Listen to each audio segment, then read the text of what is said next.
Thank you. Good morning and welcome to the November meeting of the Delta Independent Science Board. I'd like to call the meeting to order, and we'll first turn it over to Jonathan Wang for some housekeeping information. Thank you, Inga. In the event of an evacuation here at the Natural Resources Building, please remain calm. Take all your belongings and proceed to the nearest exit. The staff will gather at evacuation point at 1615 9th Street, and the public is welcome to join us there. And just to note that no food and beverages are allowed in the meeting room. Thank you. Thank you, Jonathan. Throughout the meeting, we will take written questions and comments from the public. Please follow instructions on your screen and on the meeting notice. We will now move on to the roll call for members to establish a quorum. Okay, here's the information for public comments. Peter Goodwin, whose first meeting is today. Do you have any declarations?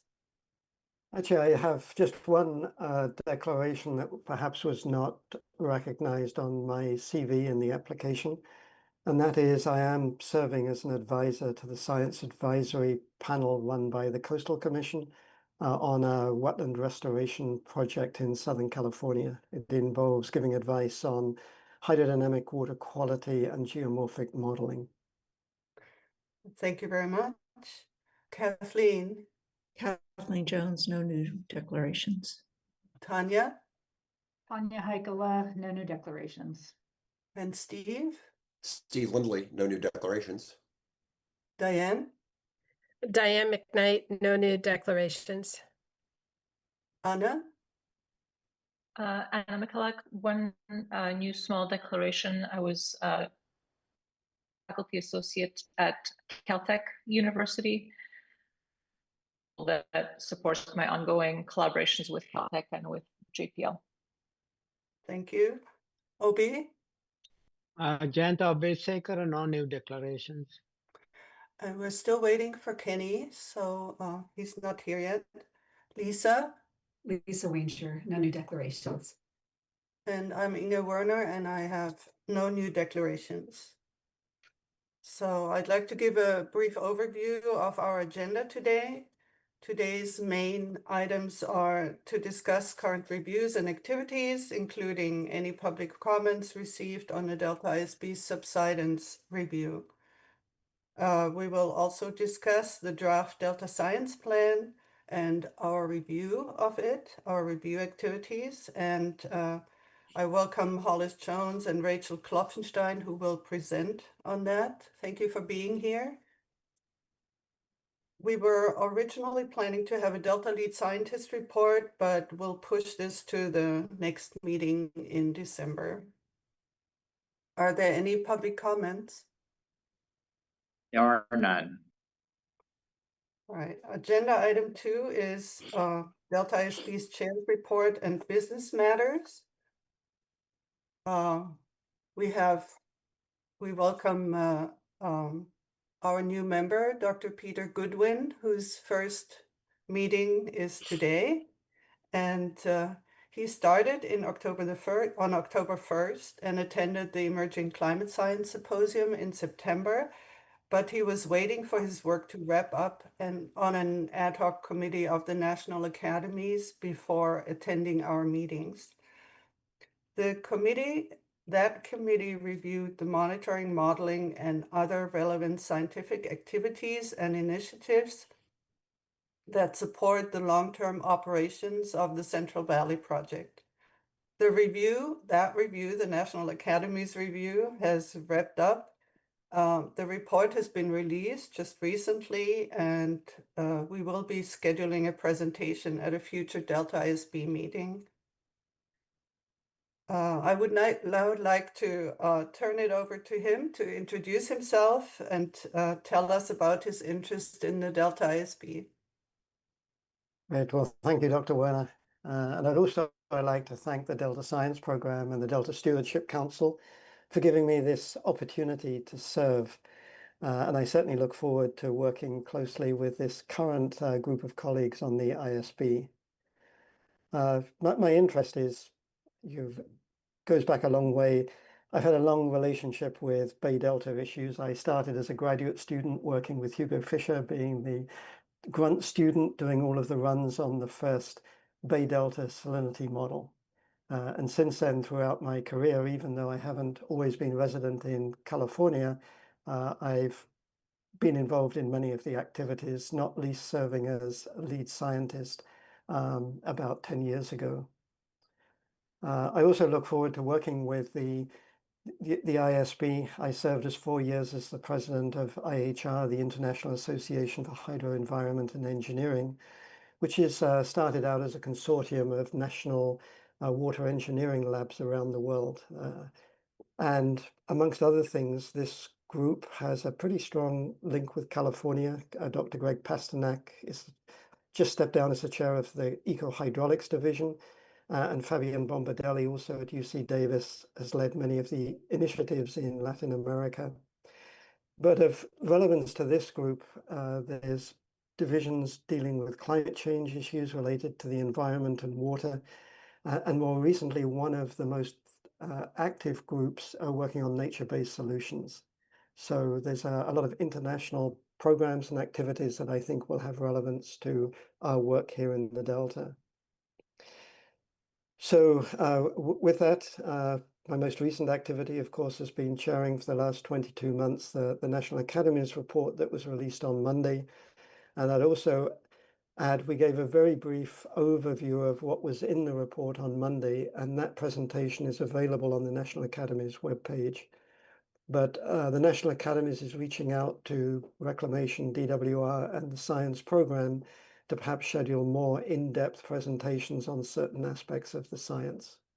So on behalf of that committee, we certainly look forward to sharing our findings that actually built quite heavily on some of the science program reviews, as well as the biological opinions that obviously there's a lot of expertise on the ISB went into that thinking.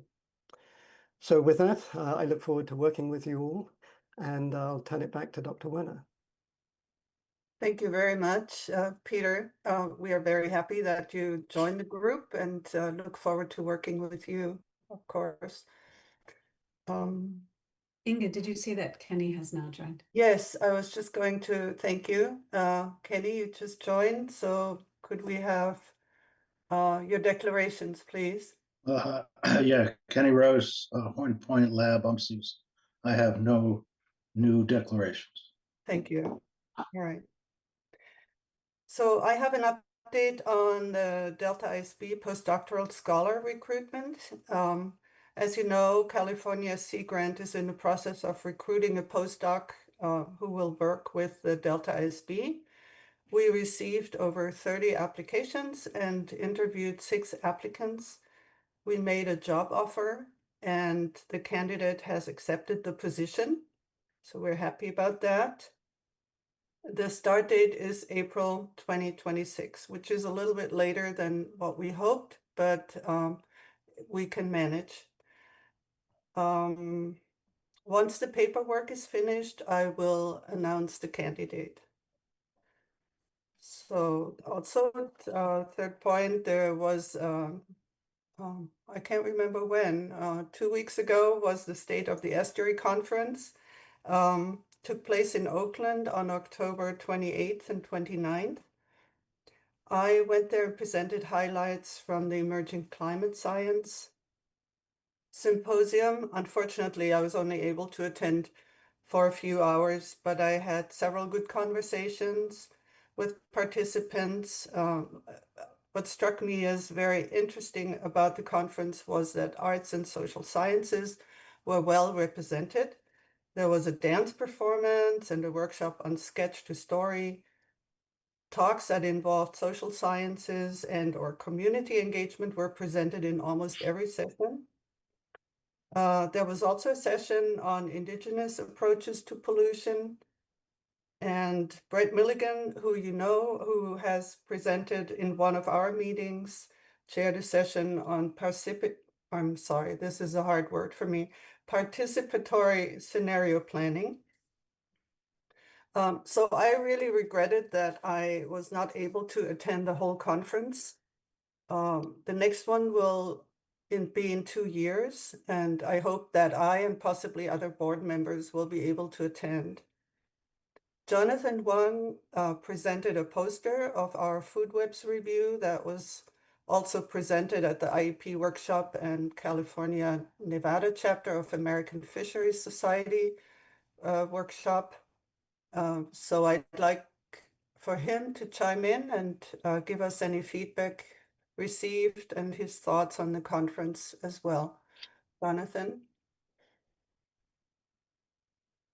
Full of every panel had like community part of it, which is very interesting. So I presented the food webs review poster, as Inga mentioned. The ISB food webs review finished in 2024. The review process included public suggestions, community engagement through a series of interviews, and a 2-day workshop convening scientists, managers, and other members of the Delta scientific and management community. Some of the recommendations that came out of the review called for a food web science strategy that includes formal scientific coordination and funding mechanisms, flexible monitoring, and developing knowledge-based food web models, as well as interactive and adaptive linkages to management. During the poster session, I met some of the food web workshop participants at the conference, and I was able to alert them about the completion of the report. I also met a few early career scientists and introduced the review to them as well. Other staff has also joined the conference as well. One of the things that was mentioned was the State of the Estuary report. This report has provided the most comprehensive assessment of the health of the San Francisco Estuary. Now envisioned as a website, the Our Estuary website continues to track problems and progress to inform solutions. There was a plenary panel discussion reporting out for the 2025 State of Estuary. The State of Estuary is prepared by the San Francisco Estuary Partnership, and a copy of the executive summary is part of your meeting package. It evaluates the status and trends of suite of indicators selected to represent ecosystem health in San Francisco Bay and Sacramento-San Joaquin River Delta, also known as the estuary. It is the most comprehensive health report for the full estuary with indicator metrics qualifying water quality, fish and bird populations, tidal marsh and open water habitats, resilient processes, and human dimensions. Another one of the major projects highlighted at the State of the Estuary were preliminary results from the Just Transitions project, a project that is designed to conceptualize and develop a wide range of future scenarios for equitable water and management in the Delta. This particular topic might be of interest to those interested in decision-making under deep uncertainties. There were 6 scenarios that were generated using public input, building on prior efforts, including Frank's Track Futures and Delta Island adaptation. The researchers specifically designed the project to target input from individuals, organizations, and tribes who hadn't provided public comments. The modeling aspects are still forthcoming and something for the ISB to keep their eyes on. That is all for me. Okay, thank you very much. The next point I'd like to talk about is the planning of our retreat in December. So our December 5th meeting will be a planning retreat where we'll brainstorm about ideas for new reviews and work on our 2026 work plan. As many of you know, the scoping out and preparing of a review usually takes a year or more. So it is helpful to start brainstorming even though we currently have a full plate of tasks. The retreat will take place at the Ride Hotel in Walnut Grove, where we've been before. So it's kind of a really nice atmosphere there, I think, helpful to our brainstorming. After today's meeting, the staff will be sending out a list of previously collected review ideas and synthesis of science needs and uncertainties put together from major documents, including the Science Action Agenda and the draft Healthy Rivers and Landscape Science Plan to help inform the discussion. We are also hoping to have speakers to provide updates on topics mentioned in the past as potential review ideas, such as the harmful algal blooms. The day before the retreat, most of us will attend the Delta Invasive Species Symposium, which is hosted by the Delta Interagency Invasive Species Coordination Team. We had previously talked about doing a blog post or journal article as a follow-up to the Delta ISB's 2021 non-native species review, but have yet to decide on the direction. So over the past year, we also received updates on the detection and response to the golden mussel invasion. And so as you participate in the Delta Invasive Species Symposium, please think about whether the discussion at the symposium might provide some direction on a blog post or journal article as a follow-up to the 2021 ISB review. Or we can discuss the next day. Also, Tanya Heikkila was invited by the Chesapeake Bay Program Science and Technical Advisory Committee to speak on a panel on decision-making and governance for their members. The meeting is on November 18th, and she will report out at next month's meeting. She will be speaking based on her broader governance background in environmental policy and her work on designing governance processes that facilitate collaboration, which I have heard mentioned so many times now that more collaboration would be beneficial. So that's a good way. She also plans to bring in any relevant perspectives from her experience on the board. Okay, Danya, did you want to add anything to that or no? No, you covered it well. I think I'll report back in December. Okay, thank you. All right, then I can give a few updates on ongoing Delta ISB reviews and products. The adaptive monitoring manuscript is still being worked on. Margot Matson and other staff are working with Dr. Dale, Virginia Dale, to turn our recommendations from the 2022 monitoring review on adaptive monitoring into a perspective piece submitted to ecological indicators. They're still addressing comments from former and current board members to finalize that. And our review on decision-making under deep uncertainty has two products. The first product, which is a synthesis on what is DMDU. I'm sorry, I got tangled up. The first product was a synthesis on what is DMDU based on and what was learned through a seminar series here at the board meetings. This was published in October 2024.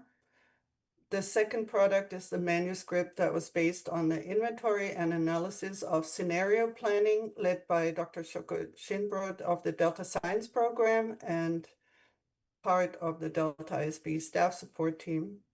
It was submitted to San Francisco Estuary and Watershed Sciences for a special issue on post-normal decision-making. The leads received comments back and are working to address these comments. Then the contaminant monitoring review is starting. So just for those who haven't heard about it before, the Delta ISB is working on a review to assess current contaminant monitoring programs in the Sacramento-San Joaquin Delta. The first part of this review consists of a series of interviews with experts involved in water quality regulation, contaminant monitoring, and risk assessment in the Delta to gain an understanding of the regulatory landscape driving contaminant monitoring and the threshold or triggers prompting management action. We discussed the draft interview questions at our last meeting and have revised the question based on comments received. There might still be a few tweaks in there. Final copy of the questions is part of your meeting package. We are starting the first round of interviews during the week of November 17th. I'm not going to list all the participants because we were still in the process of scheduling interviews, but the participants include the Sacramento Area Sewer District, Delta Regional Monitoring Program, Bay Delta Regional Monitoring Program, and the Metropolitan Water District of Southern California. We reached out to more, but the week was kind of unlucky. The choice of that week was unlucky because one of the major conferences in environmental toxicology and chemistry is happening during that week. So many of our interviewees were not available. So we'll schedule them another time. We did not, since the last meeting, we did not receive any public correspondence. So are there any public comments at this point? There are none. Right. Then I would like to welcome Hollis Jones and Rachel Klopfenstein to the meeting. They will give a presentation on the upcoming the Delta Science Plan, which has not quite been released yet. I'm sorry. Yeah, I heard something. So I just give a little bit of background. Over the past few years, the Delta Science Program has been working to update the 2019 Delta Science Plan, a shared framework that provides vision, principles, and approaches for conducting and coordinating science in the Sacramento-San Joaquin Delta, and more effectively communicating the outcomes of science activities and their management implications to policymakers. Throughout the process, we have received updates at our meetings and provided informal feedback. The Delta Science Program staff will present the updated draft Delta Science Plan and its request to the Delta ISB to conduct a formal review of the Delta Science Plan. It was not released before this meeting, as I mentioned, but we will get a copy after the meeting. I will now turn it over to Dr. Hollis Jones and Rachel Klopfenstein of the Delta Science Program for the update. Afterwards, they will take questions and then we will discuss our review. Take it away. Yeah, great. Good morning, ISB members. Thank you for that great introduction. As Inga mentioned, my name is Rachel Klopfenstein.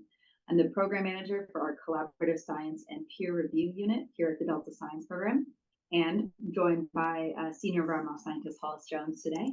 She's next to me, you probably can't tell that. Hollis is the staff lead for this updated, we're referring to it as the 2026 Delta Science Plan. So she's going to explain how we got to this draft, building from our last science plan from 2019, what's in this current science plan, and invite the ISB to review the plan. And so I just want to highlight that it's been a really big effort to get us to this point. And so I really want to say thank you to Hollis, as well as our former CSPR unit staff, Trisha Lee, who some of you may remember, for their tremendous work getting us to this point, as well as to all who contributed throughout the lengthy development process that you're about to hear about. The Delta Science Plan really sits at this intersection of much of the work that the council does, as well as ISB reviews and our other agency partners' efforts. So we're super excited to share the draft with you all, and also more broadly, as Inga said, it'll likely be going out next week. So without further ado, I'm just going to pass it off to Hollis. All right, thank you, Rachel. So hi, everyone. As Rachel said, my name is Hollis Jones, and I'm a member of the Collaborative Science and Peer Review Unit within the Delta Science Program, and I'm excited to be sharing with you all this information regarding the 2026 Delta Science Plan. Okay, so the Delta Science Plan, called for in the Delta Plan and produced by the Delta Stewardship Council, provides the vision, principles, and approaches for conducting, coordinating, and communicating science in the Sacramento-San Joaquin Delta. It identifies the tools and processes needed to optimize knowledge exchange among the different players in the Delta to gain a holistic understanding of the system and advance the state's co-equal goals of providing a more reliable water supply for California and protecting, restoring, and enhancing the Delta ecosystem, all while preserving the Delta as an evolving place. Since its first release in 2013, the Delta Science Plan has been updated approximately every 5 years, so in 2019 and now 2026. Each iteration is developed through extensive engagement with the Delta science community to accurately reflect emerging concepts, evolving management needs, and new opportunities to represent a shared commitment to improving how science is done and used in the region. The Delta Science Plan is also the first element of the three-part Delta Science Strategy, which also includes the State of Bay Delta Science and the Science Action Agenda. So why do we need a Delta Science Plan? And so the Delta already benefits from a strong foundation of high-quality science conducted by researchers across academic, local, state, and federal institutions. But one of our grandest challenges is now ensuring that this science remains open, trustworthy, and anticipatory, designed to meet the pace and scale of environmental change that is already outpacing the traditional pace of science. And so the Delta Science Plan provides actions and examples to meet these challenges. We intend for the Delta Science Plan to serve as a catalyst for collective action to achieve progress towards a more unified and scientifically informed community. And we encourage members in the entire Delta science community to use the actions and tools provided in this document to guide and strengthen efforts for a more connected, collaborative, and resilient Delta. Okay, so now that we've covered what the Delta Science Plan is and why we need it, I'll begin an overview of what to expect in the draft 2026 Delta Science Plan. So the 2019 plan, which was the last iteration, was structured to mimic the original 2013 Delta Science Plan and provide an update on those actions. But the draft 2026 Delta Science Plan is organized around the 4 grand challenges to Delta science. And so during the review of the 2019 Delta Science Plan, the ISB provided a memo asking for the science plan to be bolder, more flexible, and more strategic, inspiring this shift to the grand challenges. And so this new framework was first presented to the ISB through the Grand Challenges essay in 2023 and 2024. And so the first grand challenge is that scientists and managers must anticipate a world in which environmental conditions and regulations may be fundamentally different from those faced today. It has 6 actions. The second grand challenge is that environmental change is outpacing the traditional pace of science. It also has 6 actions within the plan. Grand Challenge 3 is that flows of scientific information remain decentralized and poorly connected to communities and decision makers. This Grand Challenge contains 7 actions. And then the 4th Grand Challenge is that other ways of knowing, especially traditional knowledge, remains siloed from decision making, and it contains 5 actions. And so by design, the Grand Challenges are rooted in multidisciplinary literature and encompass the needs of many organizations. We made this framework shift to be more forward-looking and collaborative in our mission because in order to address these grand challenges, all vested parties in the Delta must work together. And so the 24 actions you'll find in the draft 2026 Delta Science Plan were derived from the Grand Challenges essay and the February 2025 Delta Science Plan workshop, which had 99 participants over 2 days, including at least 2 ISB members. This generated 533 individual comments or strategies to address the grand challenges. And these comments were distilled based on theme, specificity, and framing into the 24 actions you'll find in the 2026 Delta Science Plan. I also want to highlight a few other ways that this iteration is different in regards to structure, topic areas, and resources. And so as a reminder, the Delta Science Program presented these plan changes to the Delta Science Plan framework to the ISB first in 2023, with the concept of the Grand Challenges was introduced, and then again in 2024 when the final Grand Challenges essay was released. And since then, we've been working to build the draft 2026 Delta Science Plan. So, as I already mentioned, there are 24 actions from the 2026 Delta Science Plan are organized first by the 4 Grand Challenges. And then within each of these 4 Grand Challenges, there are 7 cross-cutting themes, providing a framework that emphasizes persistent system-wide issues while making it easier to navigate for users seeking specific themes. And so the 7 themes are monitoring, modeling and experimentation, data accessibility, collaboration and communication, synthesis and review, funding, and governance and relationships. And so not every Grand Challenge has an action within each of these 7 themes, but this is how they're organized.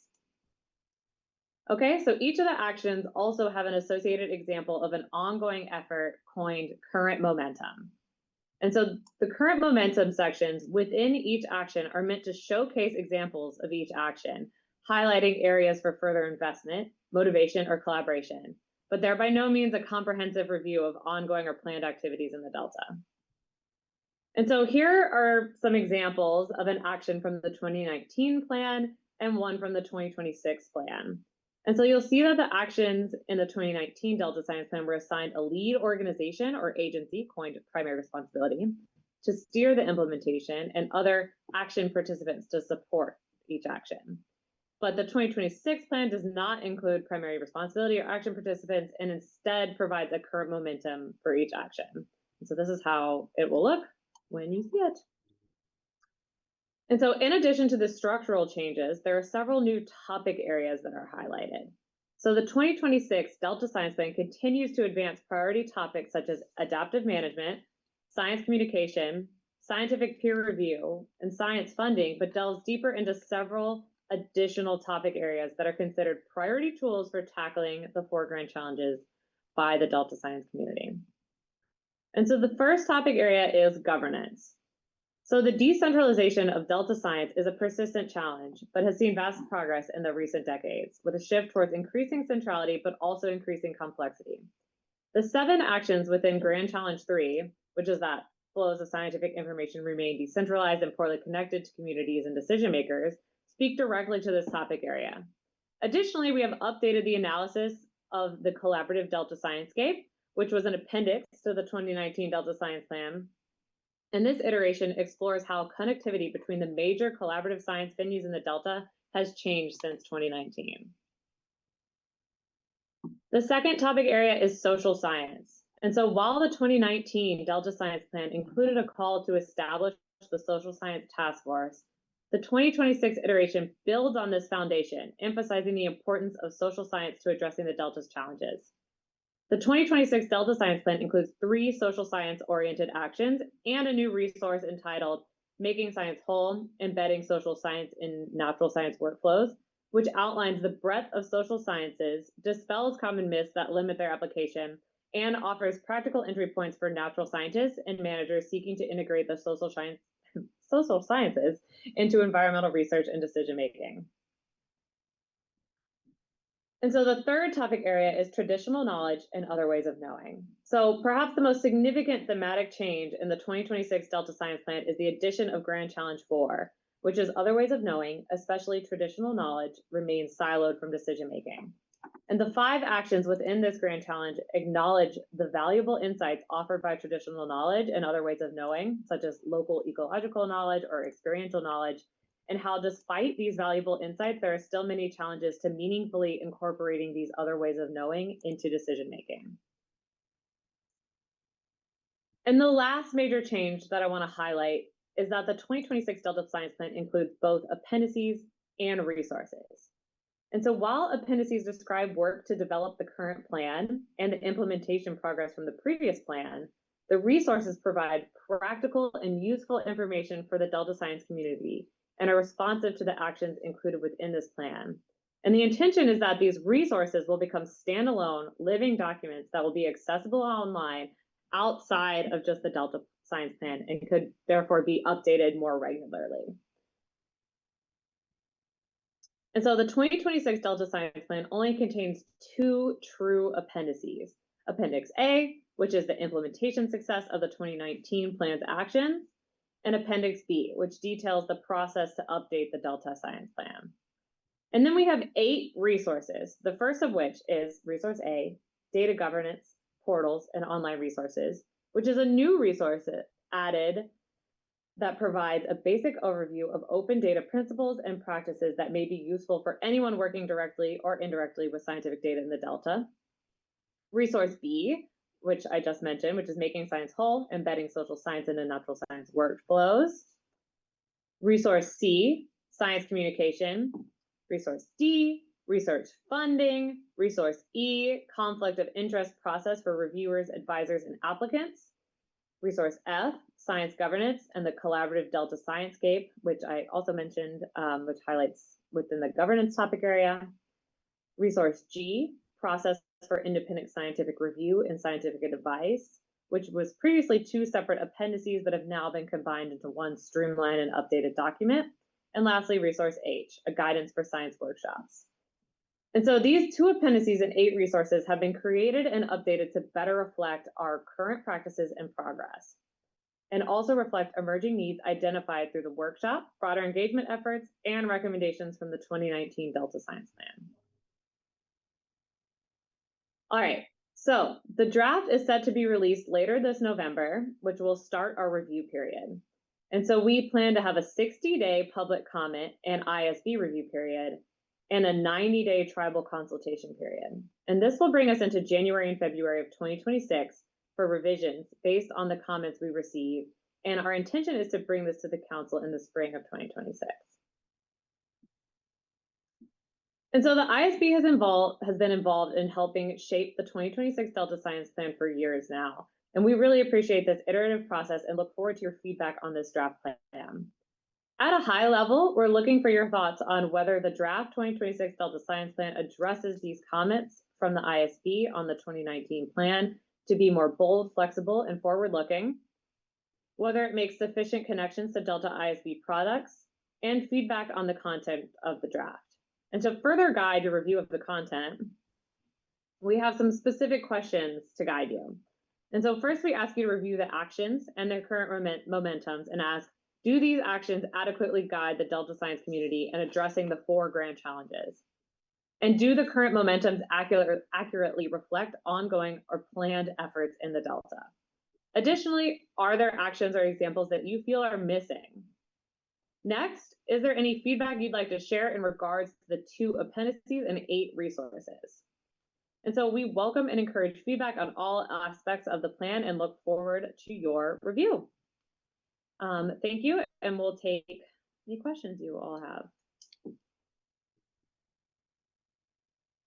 Thank you so much, Hollis, for that overview. Great overview. So yes, we have a lot of time for questions, actually. So please, members of the board, ask away.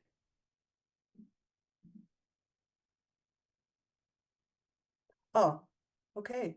Diane. So again, thank you very much for the excellent overview of the plan, and we look forward to receiving it to consider and review. I was wondering, are you planning to have a summary of some kind, either an executive summary and a summary for the public, or of some kind, a synthesis? It's going to be clearly very detailed.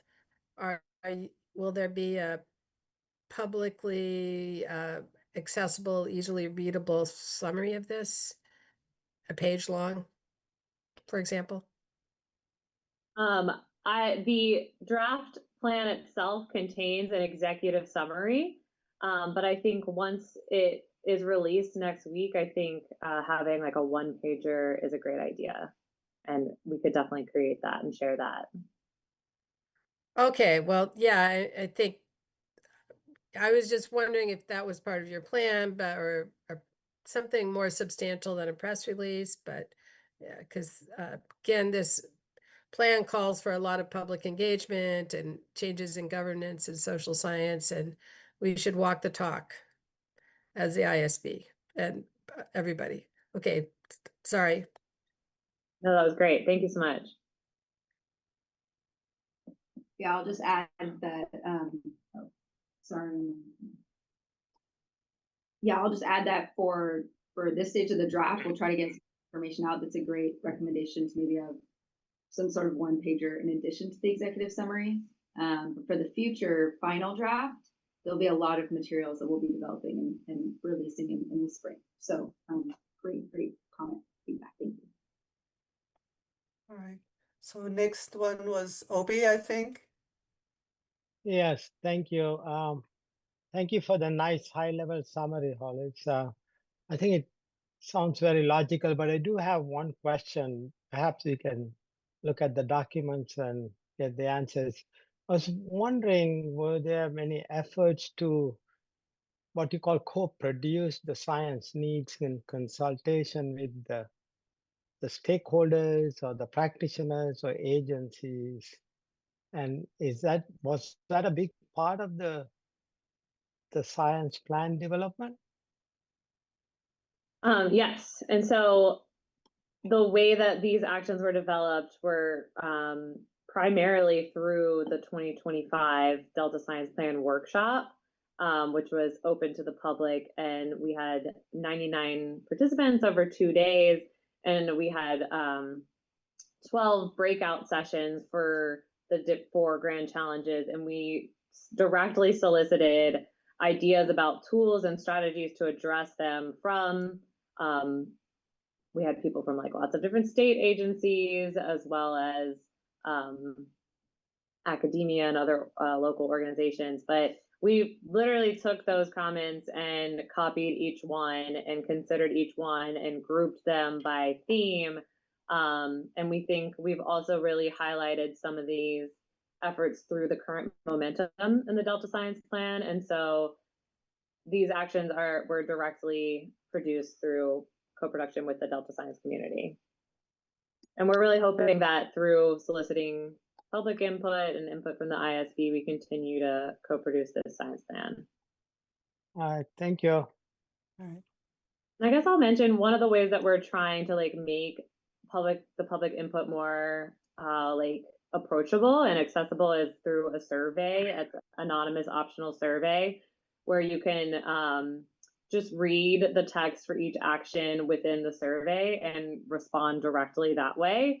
And so we're hoping to increase engagement through that. Yeah, if I can follow up on that a little bit.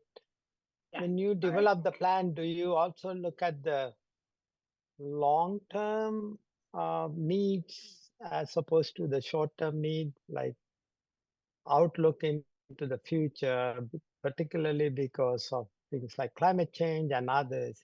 Do you look at what the long-term needs might be in the co-production exercise or even in your planning efforts for this? Yeah, I think a lot of our actions are pretty forward-looking, at least on the time scale that the Delta Science Plan is produced, which is every like 5 to 6 years. And we really try to organize this to be more long-term by focusing on the 4 grand challenges. And so a lot of these efforts take a long time, but I think we have addressed them in a more long-term way, but maybe I'll see if anyone else has anything to add. Yeah, I think I will, I'll add that, yes, like we feel that this is more forward-looking than the plan maybe has ever been, just by reframing our approach to tackling these grand challenges. Inherently, there are, looking beyond this kind of 5-year update timeframe that we've been previously working in. And so I think a lot of the actions in here are, need to be tackled in a much longer timeframe than just an immediate 5-year plan. So I think it's more forward-looking, but we'd also, that's one of the questions we want to put back on you all is, does this measure up to the feedback that was provided? And this was provided by members of the board in the past. But that was some of the feedback that they had on the last science plan, was that it needs to be taking a much longer view than just the next 5 years. And we feel that how we've approached things now is much more bold and thoughtful about this being forward-looking. And so, but we will put that back on you, and we really are looking for that feedback if you feel that it hits the mark. Thank you. Thank All you. right. Lisa, you were next. Yes, thanks. Do appreciate that nice succinct presentation, and I look forward to seeing the report. As a social scientist, of course, I welcome this attention to something that perhaps has been a little neglected, but I do also have some questions about it. So maybe for the benefit of some of the new members, not Peter, who knows this better than anyone, it does help to remember that this is more overarching strategy, and there's another document that's the Science Action Agenda that sets 5-year research goals that are more specific and intended to be completed in a relatively short period of time. So this is a more overarching strategy. And I'm just curious, I particularly liked this idea of embedding social science into natural science workflows. I think that really is a great area of making progress. But I guess my question is, there's a lot of different kinds of social science that might be needed in different kinds of decision making. And I'm wondering how much did you get around to laying out different kinds of social science, or are you just leaving things general for this report? And I have a follow-up question after you answer this one. Yeah, so in my opinion, the actions stay a little more high level and more general to like increasing capacity for social science, increasing funding for social science, using more social science in decision-making workflows. But I think one of, as we've all heard, is like one of the main challenges to incorporating more social science and more social science capacity is a kind of lack of understanding of the breadth of it and kind of how it can be used. And so that was one of the main reasons that we have this addition of the resource embedding, making science whole, embedding social science into natural science workflows, which was authored by Dr. Shoko Shimbrat, and I think really delves into more specifics of like what is social science in a more nuanced sense than the actions within the Delta Science Plan itself goes into. And so that's kind of, it's like a resource to do more. Okay, thanks. Yeah, I think, that's going to be challenging, but also potentially very high reward. So good for you for raising that possibility. But I am also curious, you didn't really mention any sort of more overarching biophysical science needs, and how did you come to that decision? Yeah, so I think what we were kind of talking about what's different. And so this Delta Science Plan, similar to the last 2 iterations, does talk a lot about biophysical needs. And so the governance, social science, and traditional knowledge were kind of new themes that are more addressed in this plan than previous iterations. But definitely there's still a lot of actions regarding adaptive management and horizon scanning and decision-making under deep uncertainty to address especially those grand challenges that environmental change is outpacing the traditional pace of science, and science and managers must anticipate a world in which environmental conditions may be fundamentally different. And so those themes are definitely still there, and we just also brought in some new funds. Understood. Thanks. All right. Thank you. So next hands up is Peter. Peter. Great, thank you. And thank you, Hollis, too, for that presentation. It was very clear. I just had a couple of questions, and I think Lisa touched on this. Prioritization of actions, that takes place under the Science Action Agenda, does it? So here you're trying to lay out the issues, and then on a 5-year cycle, that those priorities could well change, but this is to try and guide the longer term evolution of science. Is that right? Yes. Great. And the other thing I wondered is the room in here for the sort of opportunistic science that, for example, if there was some episodic event happened, being able to mobilize the science community to take advantage of that, whether it's a very significant flood, a levee break, something like that. I just wondered if that was factored into the plan. Yes, one of our actions is to implement more flexible funding structures for things like directed actions to take advantage of those kind of episodic events so that we don't miss the opportunity to capture that kind of like valuable science. And I think that really plays into that second grand challenge. And then I guess I don't think this is what you're asking, but I'll also just say that there's also actions regarding like the flows of information to make it speedier. Like, how do we make sure that, because the traditional pace of science can be so lengthy sometimes, without sacrificing like the peer review process and like the review process of science. Like, how do we get science done faster and shared faster without compromising integrity? Thank you.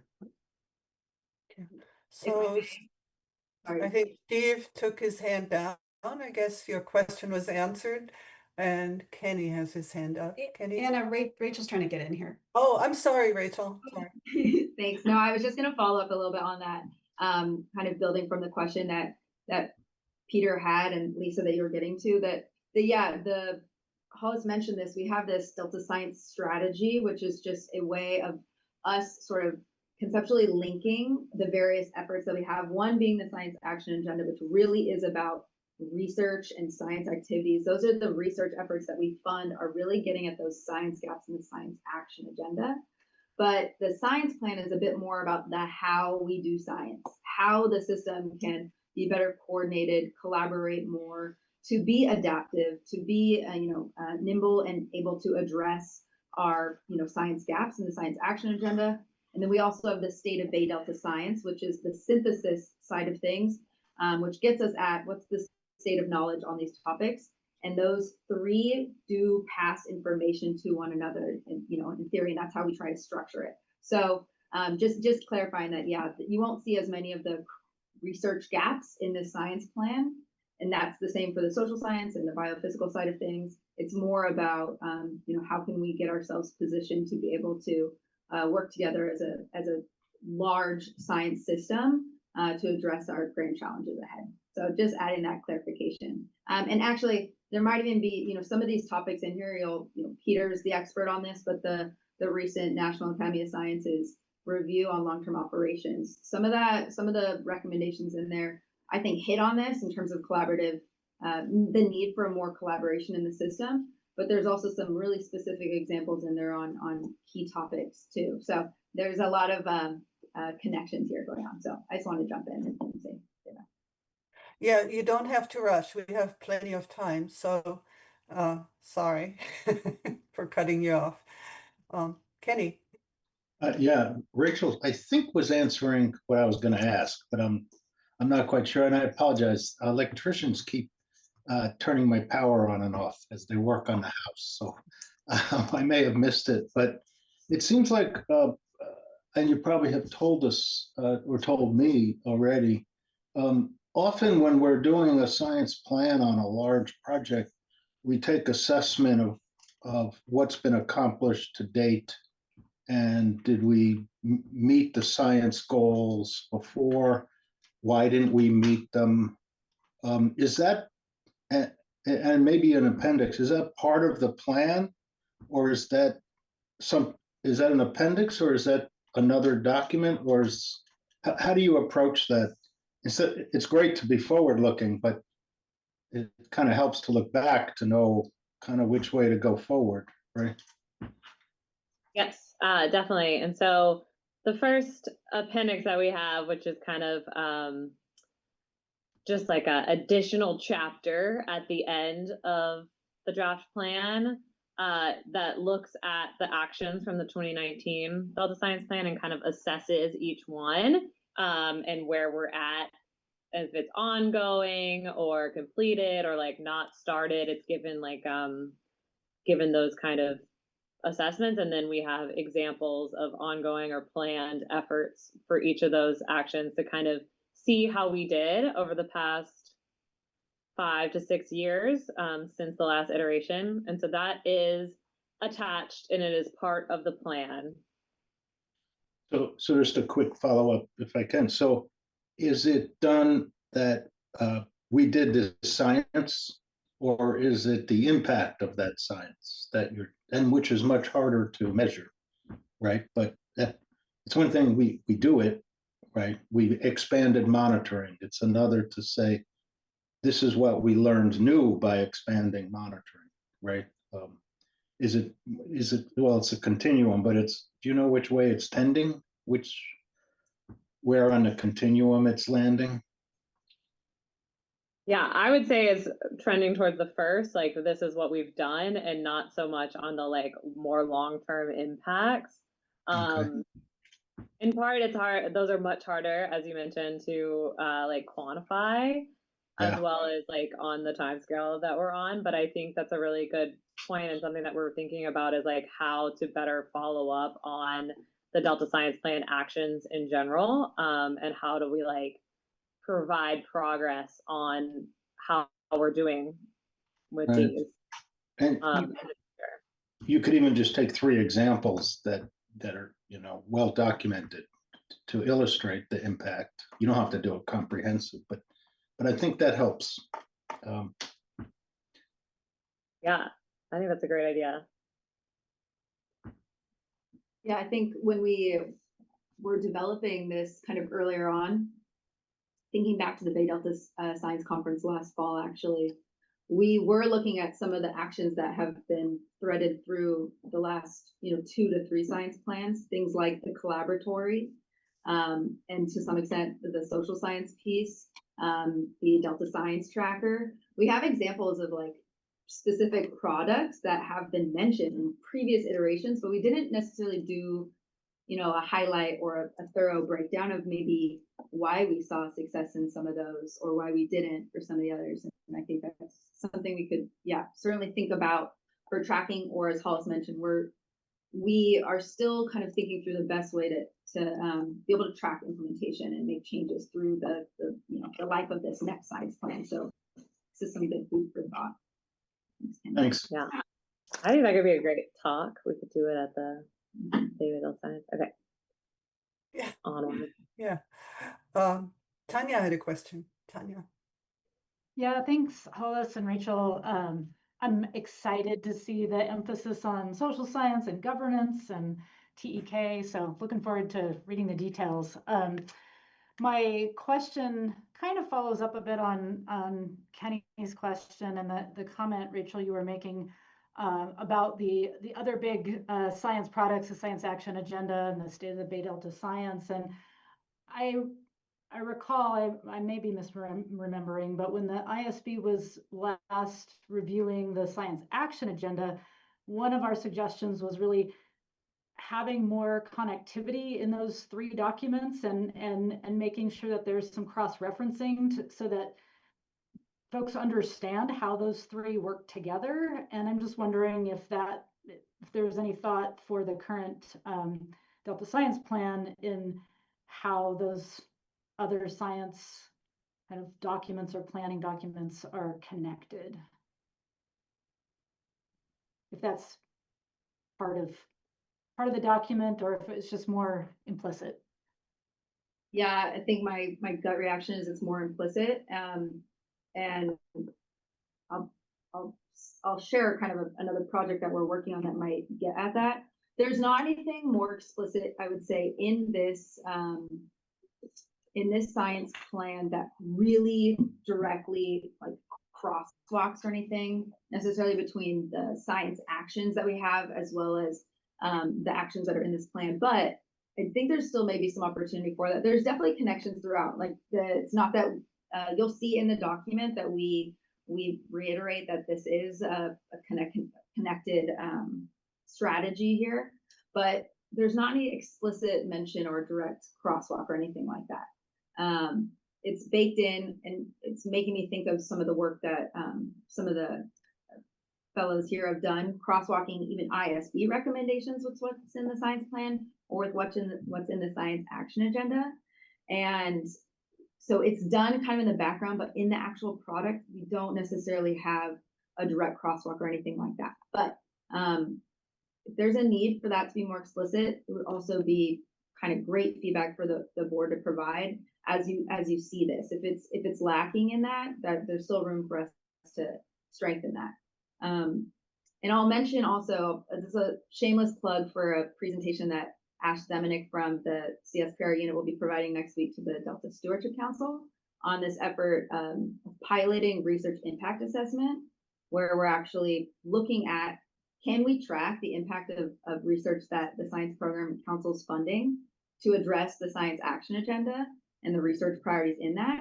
And so this is also, we're piloting kind of in the background a new effort to see if we can really track the management implications and impact on management from the science that we fund. So I know that's not directly related to your question, but I'm seeing some connections to how we are trying to do a better job of connecting all these components. We have the research side, we have the coordination component, we have the state of science. And so maybe we can work that into future discussions with you all as well. Cool. Thanks. All right. Okay. Lisa, you had your hands up. Kenny's question reminded me of another thing I was thinking about. It's very related to all this conversation. And it has to do with something that ISB has mentioned in the past, is creating almost a culture of science in which we're looking to see how well did our models do, how, where did our processes break down. And what I'm thinking is that there's a place here in order, say, for example, for this issue of integrating social science into decision-making processes, the only way you'll know that it's better will be if you've already highlighted gaps, right? What didn't work well because you didn't input social science, So I think there's maybe a room in the strategy for just, as opposed to just specifically saying, what science did we say we were going to do and what did we get done? There's just more this culture of, are we moving toward a culture where we're looking back and testing our models and learning where the gaps are that way? Yeah, I think that's very true. And sometimes we don't, those are like the less talked about stories. But yeah, equally as important, how do we know when we incorporated it and how it was successful or not done so? Yeah. All easier said than done, I would say, yeah. But great comments. Thank you all. Are there any more questions from the board at this point? I don't see any raised hands. So anything that's stuck in the back of your mind? Steve, go ahead. Yeah, I probably should already know this, so forgive me. The way that the action agenda, the science plan, and the state of the science kind of work together, I think is a really great thing. What isn't included there really is which I've seen in a lot of other systems like this, is systematic program reviews, which is one way you can address whether this is all meeting the needs of the consumers of this information. How does that happen in this venue?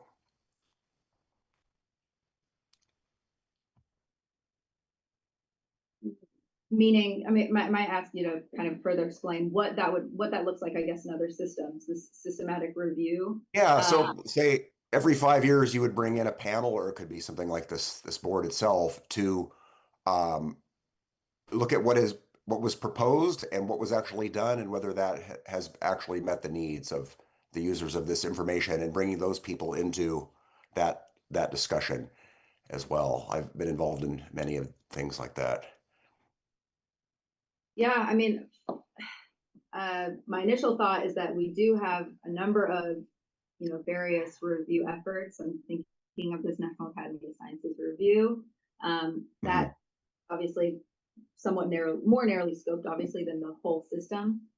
Same with the ISB reviews. I think that there's not been, or we haven't necessarily had a review that's specifically looking at, say, the Delta Science strategy and the full work, because that's something that the science program leads, but obviously it's really dependent on efforts from other entities as well. But from my understanding, and please others chime in, I'm not aware of there having been this large programmatic review specifically related to the science strategy. And Lisa Marie is not on today, but this will be something we can bring up with her, and she might have thoughts on that. But yeah, it's a great suggestion. I can see that being very useful. Thank you. All right. Okay. So I don't see any more hands up. Anybody like to add anything? Hollis, Rachel, did you? No? Talked enough for today? Okay, well, we will see. We will see what the review looks like very soon. I look forward to reading that too. And then maybe we can move on to discuss how we're going to approach this. So the plan is for us to review the Delta Science Plan before December 5th, which of course sort of depends a little bit on when it's going to be released. You didn't give a fixed date. You just said end of November. So I think that deadline will depend, but of course the review period will shift as well. And once we have done that, we will provide initial thoughts. Written comments would then be scheduled for December 11th, which is a little tight in my mind. And Diane McKnight, who has offered to take the lead on this review, would prepare an initial draft for discussion at our January meeting. So based on the assumption that you will release the draft very soon, this would be sort of a timeline. Does anybody would anybody like to chime in on that? No protests? No? Diane? I would say the plan to review the draft before we meet on December 5th might be a bit ambitious if we're actually getting it at the end of November, which is the Thanksgiving holiday, just pointing that out. So, but if we actually get it before in a day or two, that'd be feasible. But I think the December 5th date is ambitious if it's really the end of November. Yeah, I agree. I think we might have to adapt this. Yeah, depending. Yeah, and again, it's an important shift or change, development, if you will, in this plan compared to 2019 is including more social science and traditional ecological knowledge, which is a very strong aspect of the plan. And so we as a board have the capacity to tackle those issues and think about them, but it may take some time since this is a really new direction in the plan. And I suspect the appendices are longer than the main report. So there's a lot to look at. Okay.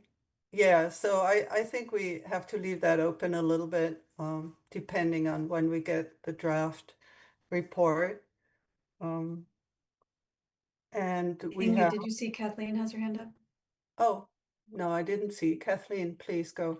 Yeah, I just, as a new board member, it's going to require me to review all three documents at the same time, the older documents and then the new one in perspective of those. And I think that this December 5th timeframe is unreasonable for that. Okay, noted for sure. Yes. Good point. So we could push it to the January meeting, which is not actually scheduled, so we'd have to think about adding a meeting, right? Yeah, so there's a 60-day comment period, which is probably more realistic, and yeah, we should probably take advantage of that time frame. Yeah. Okay. Well, thank you for that. I think that concludes our discussion for now. Are there any public comments on this topic? Yes, we have one from Deirdre Desjardins.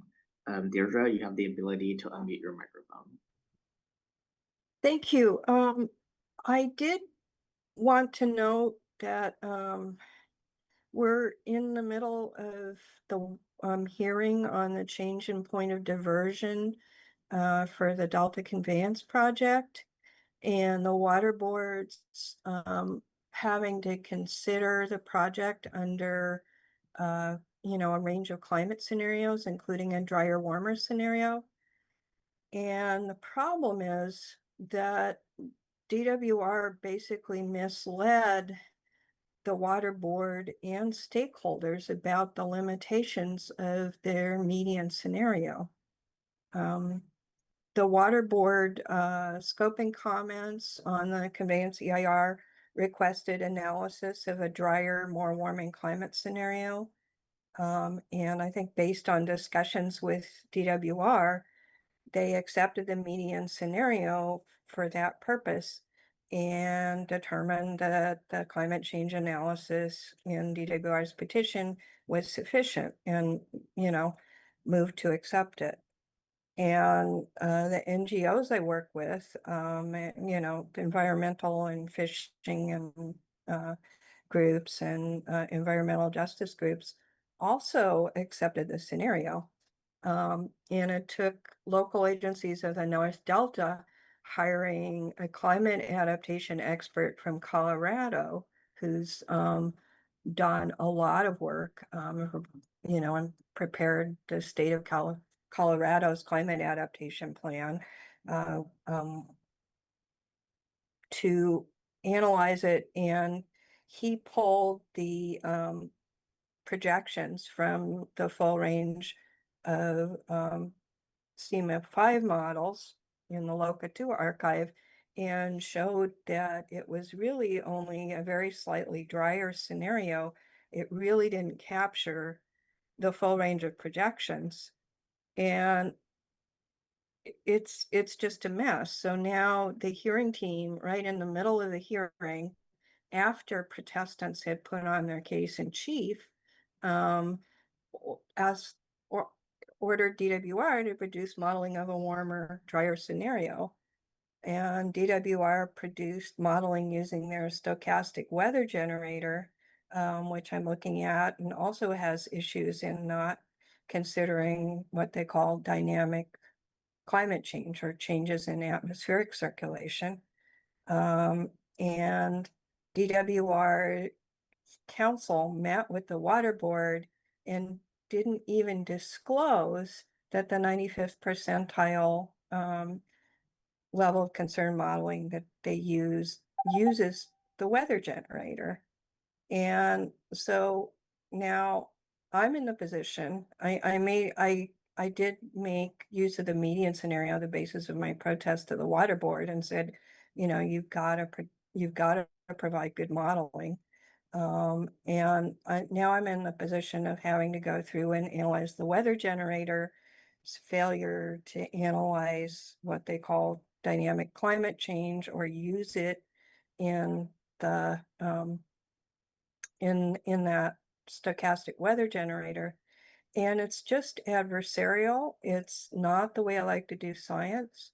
And I will add that both big state-funded projects, Co-Equal and the other one, I forget, I'm blanking on the name, also aren't using a drier, warmer scenario. And so I don't think, either the peer reviews or the Delta Independent Science Board's review are doing this. And it means that we have to wait for a process like this, and funding is provided to hire an outside climate expert. But there really should be some of the existing funding streams need to go towards sort of critical examination of this modeling. And is it really modeling the drier, warmer scenarios that are the biggest risk, both to water supply and to the, aquatic life in the Delta and its watersheds? So anyway, this is your inconvenient truth teller pointing this out. And I'll follow up with an email and Jeff Lucas's slides. Thanks very much, Deidre, for that information. Okay, we're looking forward to your follow-up. I think we have earned ourselves a break. We are a little bit ahead of schedule, so I would say thanks so much, Rachel and Hollis, for presenting on the draft Delta plan, and we look forward to seeing the product. And we're going to go and have a 15-minute break right now. So please come back in 15 minutes.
We are in the process of wrapping up our break in about a minute. If you have returned, please turn on your camera. Thank you.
So Inga, we are at time, but we're still missing Anna. Do you want to give another minute since we are ahead of schedule? Yeah, we can give it. That's what I was doing, actually. Yeah.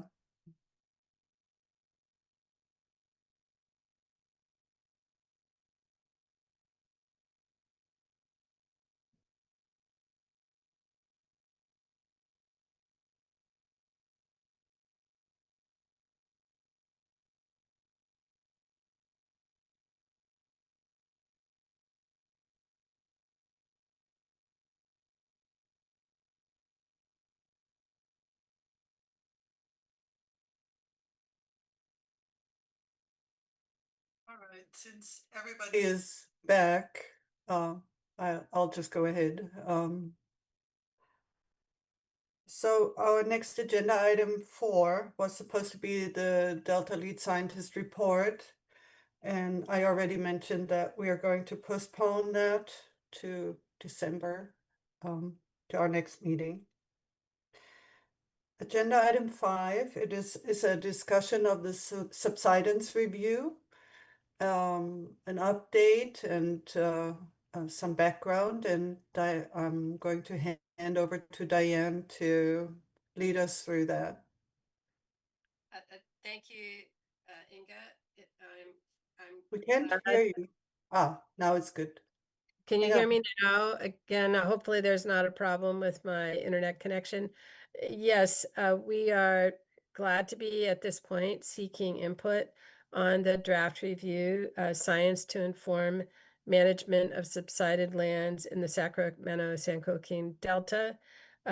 This report summarizes key findings and recommendations that were developed by through a workshop process led by the Delta ISB and on identifying the science needed for improving management of subsided lands, which is a major issue for the Delta. The comments are due by December 1, and there's an email address for sending those comments. We have not received any public comments at this time, so we're not going to be discussing any public comments that we've seen ahead of time.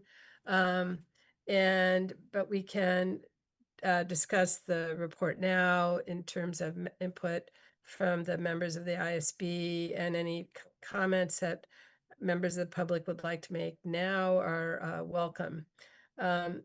We have a plan to add a few additions or edits to this draft report already. We will need to bring up the acreage of deeply subsided lands towards the beginning of the report. Right now it's mentioned later on in the report, but we want to reference those acreages in the context of the map. That's essentially figure 1 of the report. Some of the draft recommendations, another point is that some of the draft recommendations are already being addressed. And as we finalize the report, we would like to acknowledge that this work is going on, and we can do that as we finalize the report. There are examples of the impact and these developments already. The council funded a Delta Research Award to improve subsidence and carbon emission modeling, which was one of the recommendations. The Delta Conservancy with the Nature Conservancy formed the Delta Carbon Team earlier this year, which is another important development. And the charter for this Delta Carbon Team cites the Delta ISB as an impetus for the review. So this team is intended to bring together agency staff, researchers, nonprofits, and other interested parties to collaborate on Delta carbon issues, particularly those resulting from reduced water exchange with land surfaces due to human land use decisions. And this team is working to address our recommendation on incentive programs and further studies to understand what motivates Delta landowners to shift to polluted culture. So again, this workshop and drafting the report has already had impact, and we will be updating this report and as we finalize the report, but it's important to have this report be completed, and it's an important milestone for the Delta ISB. The written comments from the members of Delta ISB are due December 1, and we welcome any initial thoughts here from the members of the ISB and any public comments.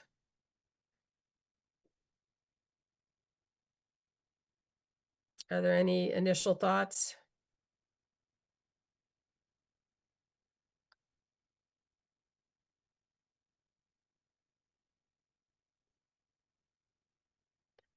I'm scanning the screen. I don't see any hands up. Do you, Inga? Kathleen has her hand. Okay, Kathleen. Yeah, thank you. I read the report, and it reminded me, actually was on one of the panels for that. Yes. Yes. I read the report and I thought it was really well done and very succinct, actually. So thank you for doing that report. I have a few very, very minor grammatical kind of comments, but I'll send them to you. Thanks, and I really appreciate your feedback. We all do, and yes, I remember your presentation. It was very informative. Lisa has her hand up too. Yeah, just so there wouldn't be no comments, although my comments are going to sound very much like Kathleen's. I found the report easy to follow. I like the way you did those findings and recommendations under the themes up front. I found that very effective.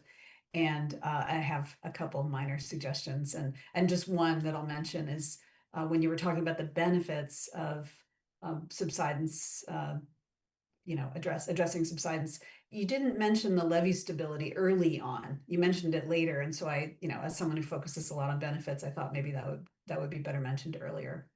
Yeah, that's a really helpful point. Yes, and it's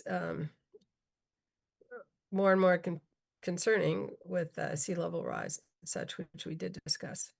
Okay, thank you. Are we ready to ask for public comments? Well, I just wanted to mention that the comments from the board are also due on December 1st. So yes, if anybody has some comments, please send them in. Yeah, we're ready to ask for public comments at this point. Edmund? There are none. All right. Well, that was quick. Thank you, Diane. Well, we had many public comments through this whole process to get to this point. So, I agree. Yeah. Right. It's So, nice. It's nice. Thank not you to very get much. involved. Okay. All right. Agenda item 6 is a discussion of the Climate Science Research Symposium. And I'll just give a little bit of background and then hand over to Obi. So the Delta ISB hosted a hybrid symposium as part of its public meeting from September 16th to 17th. at UC Davis that brought together over 250 scientists, practitioners, and decision makers to assess the latest climate science and its implications for the Sacramento-San Joaquin Delta. And most of you have been there. So we had following the symposium, we had 3 invited presentations to report out the highlights of the Emerging Climate Science Symposium. One was on October 23rd at the Delta Stewardship Council meeting, where Obi and I were present. Then Obi gave a presentation in the California Natural Resources Agency speaker series on October 27th, and I reported out at the State of the Estuary conference on October 28th.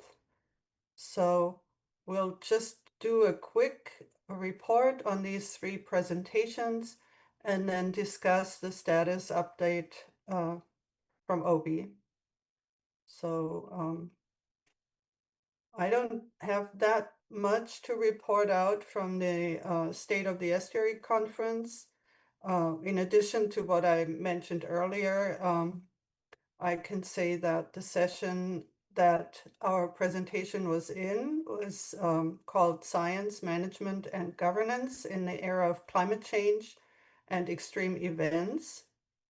The presenters at the session were authors of various recent papers and reports on climate research and included 3 presenters from the State of Bay Delta Science on atmospheric rivers, catastrophic wildfires, and perspectives for next steps, respectively. And you probably know most of those names. So one of them was also at the symposium, Ben Hatchett. He gave his presentation there. And then there was also a really interesting presentation on the impact of wildfires on water quality and fish survival by Cliff Dahm, who you also know. So unfortunately, I wasn't able to stay for the last presentations. There were also 2 presentations on 2 Public Policy Institute of California reports on climate adaptation strategies for water and conservation in the Delta. And overall, this session shared some of the most up-to-date findings and next steps on this topic in the region. I will turn it over to Obi now for reporting on the other presentations. Obi, please go ahead.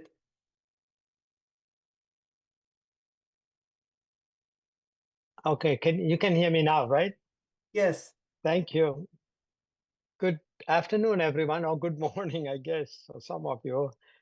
So I'll report on the 2 meetings. One is the Delta Stewardship Council meeting, and the other one is the California Natural Resources Agency Secretary Speaker Series. I felt like both went very well. I want to thank my co-organizers of the Climate Symposium, Anna Michalak and Lisa Wenger.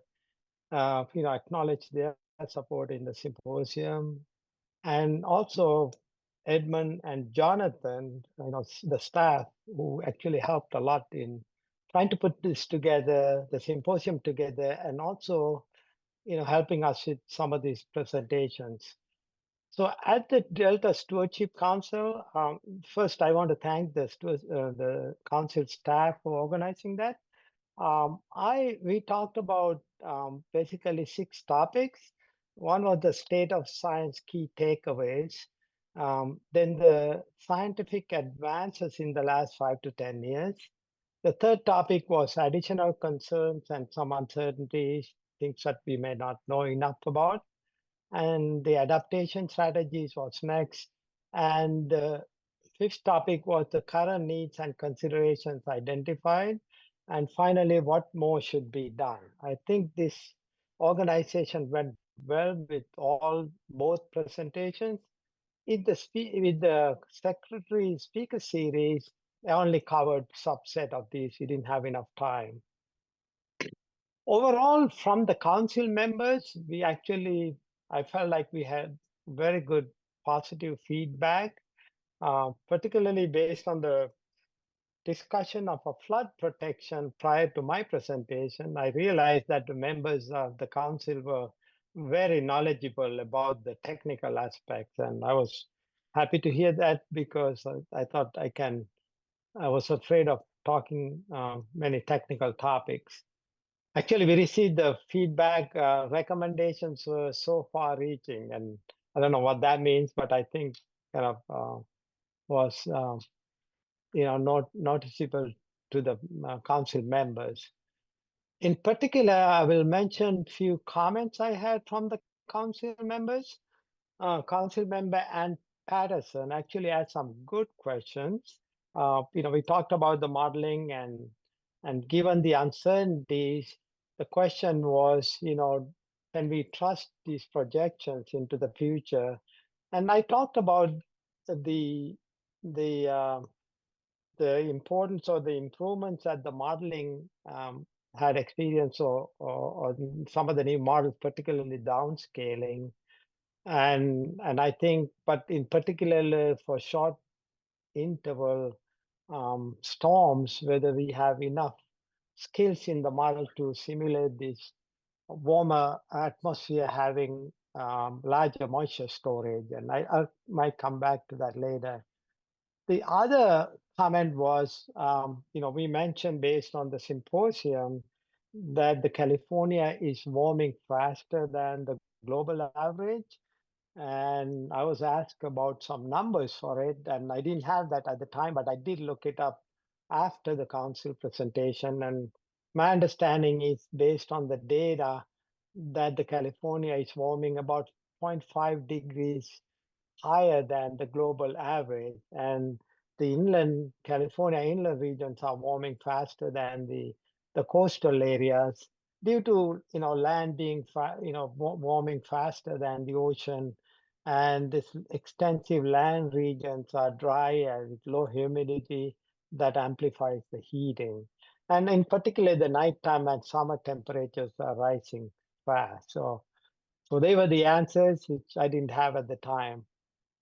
There was a question about 2050 and beyond. I think we made the point that up to 2050, and probably this was not very clear, the scenarios, whether it's representative concentration pathways or shared socioeconomic pathways, they don't deviate too much until about 2050 or 2060. And only after that, those will separate from each other and the impacts will be, more diverse after that time frame.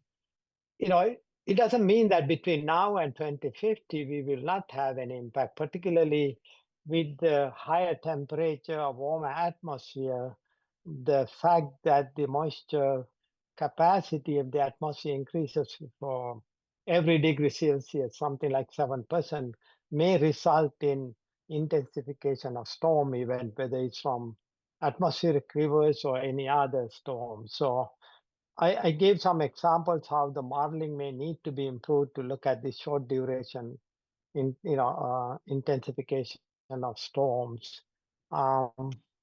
Something that we should think about between now and 2050, what are the things that we should be looking at? Council member Diane Burgess asked about the storage of data, and given the AI usage, what is the fidelity of the data sets if the AI is going to process the data? And I gave some example in sort of example, you never touch the raw data, the process data, whether it's through AI or some other QA/QC mechanism, they are kept separately, particularly for modeling. And I also cited the fifth climate assessment as a good example of having consistent data sets that may be available to all agencies. Council Chair Julie had some important questions as well. One question was, how do we prioritize implementation of the many science needs and gaps? And I think that's an important topic that we should probably think about, particularly in the next several decades and beyond. And I suggested maybe we need to look at what I call low-hanging fruits while looking at the long-term efforts or plans using a sort of adaptive pathway approach. I mentioned that board has not had time to discuss these after the symposium, but I think these are the topics we should follow up on. The second question was what wasn't covered at the symposium that we hoped would have been covered, but that kind of stopped me because I hadn't thought about it. I think this idea that there is still, I know we heard about the science plan, but I think there was a sense that there is still a disconnect between the science and the operational practices. I think that's something that we should think about when we review the Delta Science Plan or any other plans, particularly that we know that the tendencies of the climate based on the science that I summarized early on in this presentation. The second talk was with the Secretary of the California Natural Resource Agency, Mr. Wade Crawford.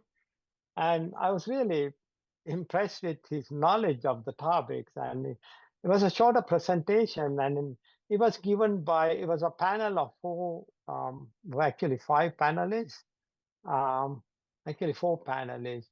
First was Jessica Pearson, Executive Officer of the Council on Advances in Climate Science and Adaptation Planning, and she covered, how changes are happening already, and the Delta is an evolving place. Set the stage for the rest of the talks, particularly reference Delta Adapt and the State of the Delta science reports, and also the fifth climate assessment. The next two talks were by the authors of some of the presentations or papers covered at the State of the Estuary conference. One was by Sasha Gushno. He's a research meteorologist at Scripps, and he talked about the atmospheric rivers and flood risk.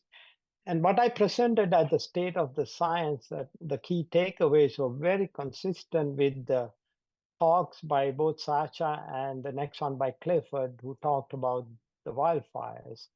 In Sasha's presentations, he confirmed the fact that climate is more variable. There is no such thing as an average. It's very volatile with more and more extremes on both sides.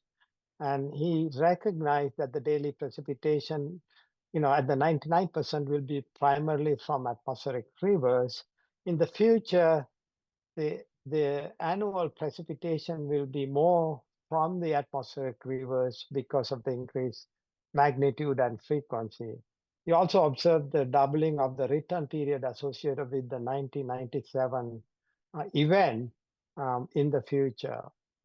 So I think the other thing is he confirmed the fact, something that I had mentioned, the moisture, AR will carry more moisture due to warming.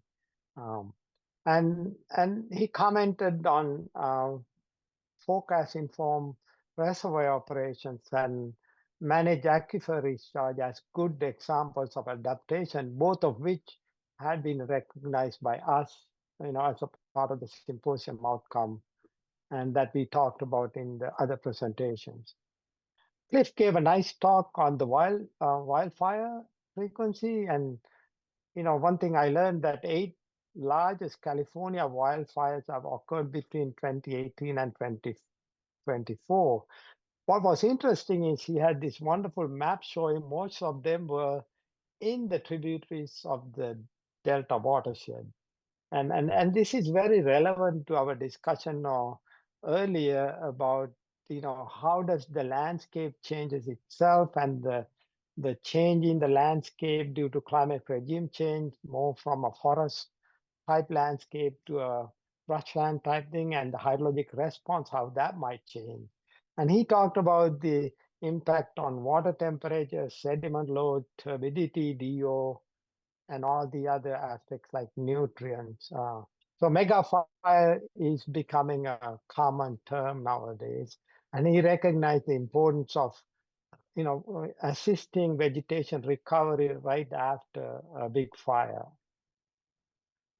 Finally, Henry, today, from the council talked about the perspective on science and to support decision making, and he highlighted the collaboratories, coordinated monitoring, integrated modeling, and science communication, and also emphasized the adaptive governance.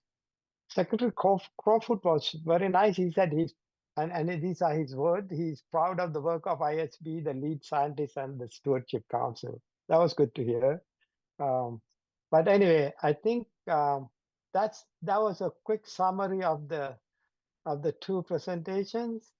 In terms of status update, we are thinking about 3 products. The leads are working on a summary memo about the symposium, including key sources of uncertainties, hazards, and stresses. This will be an ISB product, and I think we already had a meeting on that, and we will be working on that in the next few weeks or so. The second is detailed proceedings prepared through Maven's notebook. This is not an ISB product, but I think it's still in the works. We haven't seen it yet. And another option is to do a prospective piece or publication in a peer-reviewed journal or any other publication about the symposium. We may that is something we haven't decided yet, but we may also do a 1 or 2 pager for policy audience, and we are working on this product as well. Anyway, the other request I have is if you have not submitted any written comments, I think both Steve and Kathleen provided some comments, and Lisa, in our leadership, the team on the symposium. It'll be helpful if you can provide the comments and pinpoint the speaker who provided those insights.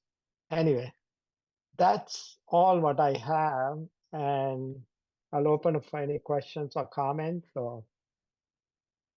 and then we can go to the public comment. Yeah, so any questions or comments for Obi? Anna.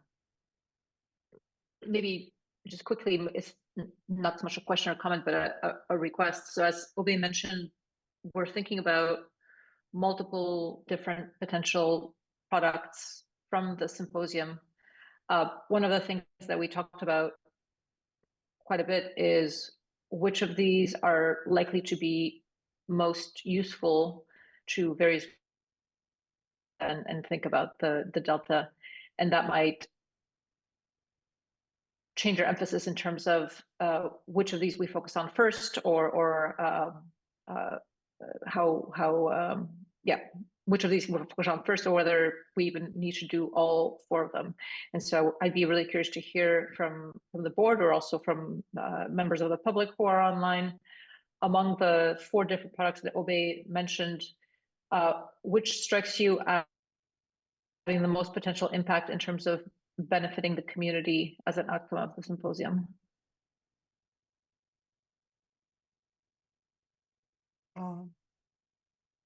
The 4 different parts, I'm not sure. Could you mention those, please? Yeah, so very briefly, so Obi mentioned we're working on an overall summary of the workshop, which is one. Another one is the more detailed Maven's notebook proceedings. And then, as Obi mentioned, we've been thinking about this ever since we had the prospectus for the symposium, but a potential perspective piece, so almost more like a opinion / editorial peer-reviewed piece about what we think the community should take away from the symposium. And then last, we talked about this idea of potentially putting together a 1-pager or a 2-pager that would really just be more a high-level summary in a less technical language, that if it were to be useful to DWR or people working at water agencies, or just to have in their back pocket for the Stewardship Council or something like that, could be another product. Oh, thank So you. those are the four. So yeah, I was one missing or the two fourth. pager, perspective piece, summary, and Maven's notebook. Yeah. Okay, thank you for clarifying that. Peter. Yeah, actually, this is just really an observation and not very helpful. Yeah, I really liked what you did with the symposium. But I've just been really struck in a few weeks since then about the number of publications that have come out around climate, and it's really emphasized just how rapidly our understanding is increasing. And you probably, Kathleen, knows a lot more about this than I do, but just some of those new processes that have been identified on the Antarctic ice sheet and the glaciers down there, and the potential implications to sea level rise are concerning, to say the least. So perhaps in whatever we put out, just the acknowledgement of how quickly it's a global issue, and the amount of information that's being generated is quite remarkable. Yeah, thank you, Peter. Let me see if yeah, I think that's a good point. This was the primary reason we organized the symposium. About 2 years ago, we realized the science is evolving very rapidly, and we as the board need to be up to date on what's happening outside and how those might, affect the Bay Delta region. So sea level rise was one of the things we discussed in these presentations, and the fact that the sea level rise scenarios could range from 3 to 6 feet, and the 6 feet being primarily affected by this ice sheet melting in Greenland and Antarctica, and the rapid melting that you mentioned. Yeah, it's something to think about. Anyway, I think Kathleen has a comment. Yeah. Looking at that list, I think that the notebook proceedings is going to be done by someone else mainly, and so that's something that we're going to review. I think that the summary of the workshop, the short memo, could actually serve as sort of an introduction to the perspective piece, and I think that actually the perspective piece in peer-reviewed literature would be a very strong resource for other people who want to fund science in both this delta and elsewhere. And so, moving towards getting that piece done, but in the process of doing the other two shorter memos might be a way to move forward. Thank you. Just as a point of clarification, I think the way it's currently shipping up, the summary itself is, I forget what it was exactly, Lisa and Obe, but something on the order of 15 pages, I think is where what it's. Yes. So the summary is, is a long summary. So the perspective piece would potentially be shorter than that, but I think the key difference is it would be more presenting a vision or advice, almost like an editorial based on the workshop, whereas a summary would really be, more of a synthesis of what was discussed. Yeah. One comment I want to make, if there are any other comments, we can discuss those. I realized doing the State of Science key takeaways from the symposium, there are some tendencies in the climate that we know better than what we knew, let's say, 2 decades ago. So the question was, this whole idea of volatile climate with more extremes, atmospheric river intensities, hydroclimate whiplashes, drought followed by. So I was thinking, are the planning efforts, are their modeling or simulations, do they account for those tendencies, whether it's the weather generator or adjustment of the historical data to reflect the changes in the average, which actually we highlighted in our EIR report quite a lot. And I think that's the kind of relationship, the science getting into practice enough? I think there's a lot of progress in terms of using these adaptive operations like FIRO and FLOODMA, but is the science getting into this practice, reflecting those tendencies that we have learned about? That's something that I feel like we should cover perhaps in perspectives or any other, in a way that might be helpful to the agencies. Anyway, I think Kenny has a comment. Kenny, yeah, Kenny, go. Yeah, so I listened to the talks. I didn't participate in the breakout groups, but they were excellent. And I know you know this, but it's easy to kind of get engrossed in all the climate stuff and forget about or not give enough attention to the end users. And I didn't, and again, I can't really say because I didn't participate in the whole thing, but in the past, in other similar settings, it's a lot of climate people talking to each other, and that's great. But what's the end game? Right. And so when I work, I guess I don't do it much anymore. I used to work out in the Delta, and I was always faced, and maybe Steve was as well, with the life cycle modeling. There's so much.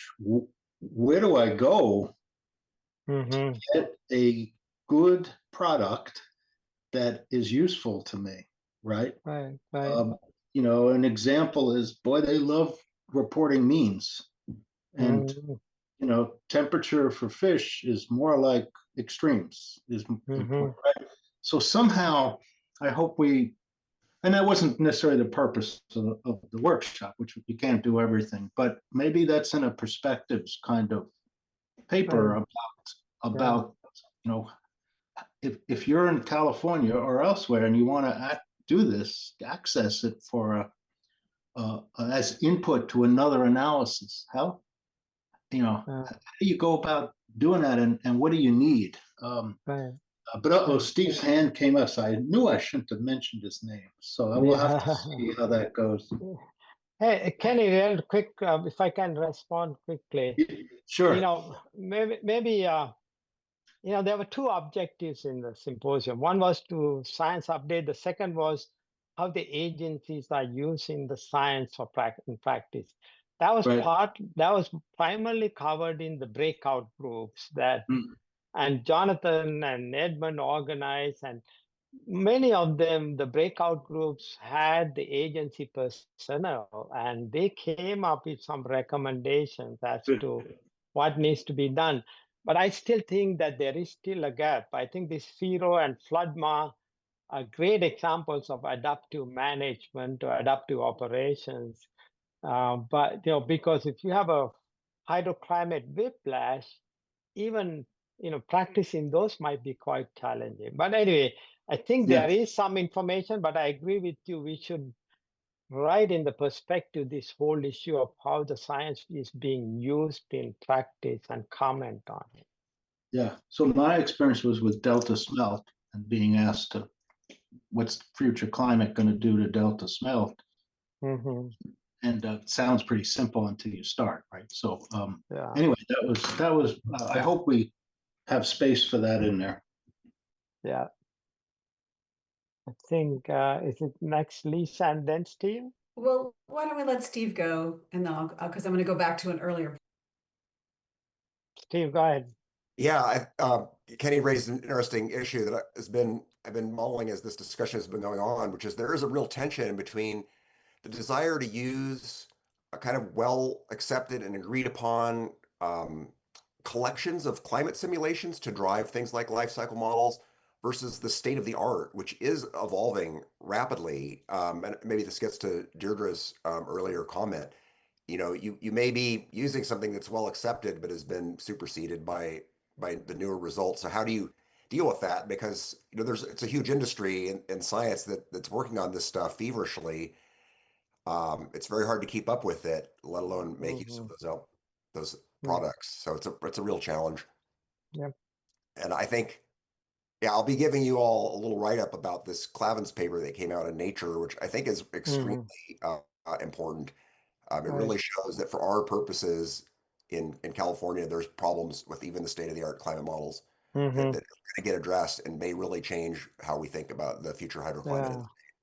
Yeah. Yep. So that's a great segue to my comments. Actually, this worked out great. That I think there's really this important overlap to bring out in the perspective piece between the decision making under deep uncertainty and the climate symposium. So we did bring in a bunch of modelers, and that as Kenny suggested, that necessarily led to a focus on, well, let's just keep making the models better and better and better. But the lesson of DMDU is, you're always going to miss something, no matter how much you invest in making your models as strong as possible. So this idea that we're looking for more robust types of decision approaches is, I think, still very relevant. And we did get into this in side conversations, maybe more than in the main plenary, of the difficulty of changing reservoir management quickly when conditions change. And there's some brittleness in the system that I think we could definitely try to bring out.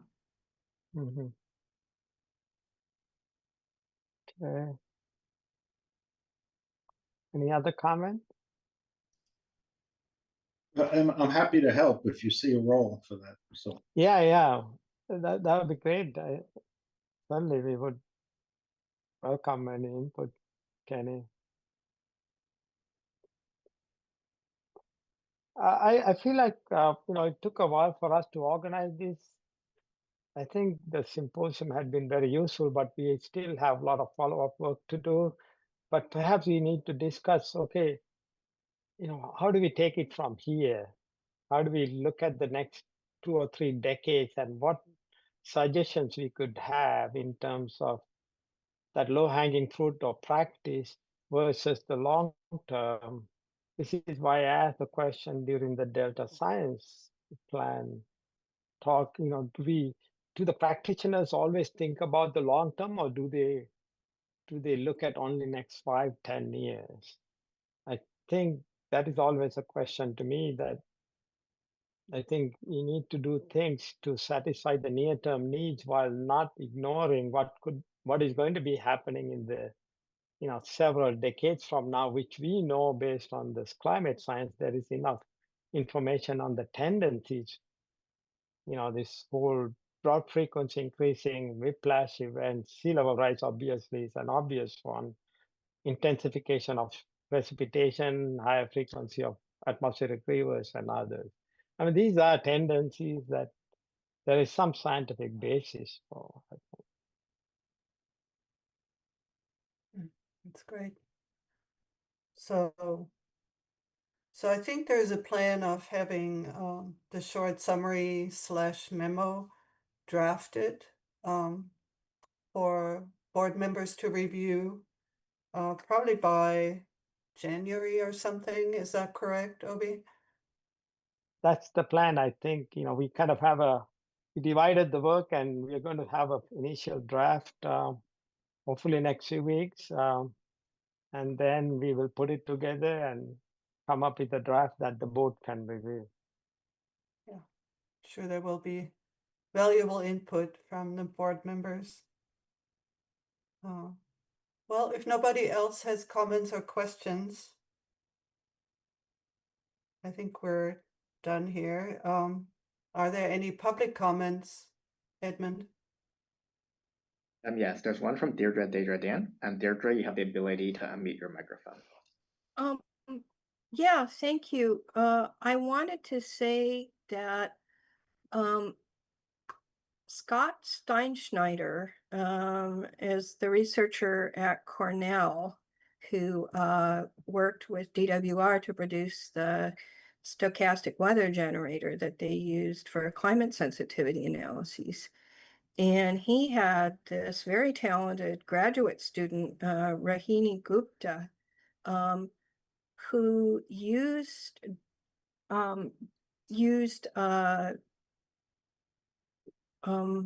tree ring proxy derived data to drive the stochastic weather generator. And so she took, she's got a data set going back like 600 years, and it really addresses the limitations of DWR's analysis. And it's particularly helpful because those periods include some periods of prolonged La Nina-like trends, negative PDO, which is what Steve was referring to. The Clavins paper shows that climate models don't capture forcing towards a negative Pacific to cattle oscillation, which is associated with less precipitation to cattle scale periods. So she analyzed, I'll send you a link to the paper, but her kind of the capstone to her dissertation or modeling was using the 600-year stochastically, generated data set.